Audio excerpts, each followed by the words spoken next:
Welcome back to the third season of my autumn soup series. Today we're making a Japanese-inspired mushroom soup and it's absolutely delicious. Comment any soup you want to see down below and I'll try to get to it by the end of this series. But for now we're going to grab an assortment of any mushrooms you can find that look good. Make sure to get them nice and clean, and then we're going to cut them into even-sized pieces. If you cut them into even-sized pieces, they'll cook evenly when you cook them in the pan or the oven.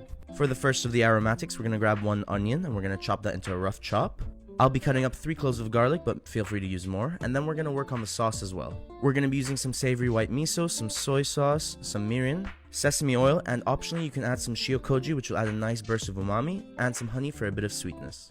Mix that all together, and then you're going to chop up the green onions you forgot about. And moving over to the stove, we're going to start by sauteing our mushrooms on a high heat in a flat pan. When reduced in size, we're going to go in with our aromatics and a pat of butter, and we're going to let that saute and caramelize for a bit. Then we're going to go in with our nice glaze and let that glaze the mushrooms and the aromatics. Now add some chicken stock and we're going to let that simmer for about 25 to 30 minutes. In the meantime, we're going to work on our garnish. We're going to saute some mushrooms and glaze them in butter and some of our miso marinade, and once they're nice and sticky, they're ready to be served. We're going to blend up our mushroom soup until it's nice and fine and smooth, and then we're finally ready to plate this delicious soup up. For garnish, we're going to be adding our sauteed mushrooms on top. We're going to be adding some chili oil, spring onions, and sesame seeds. Follow for more.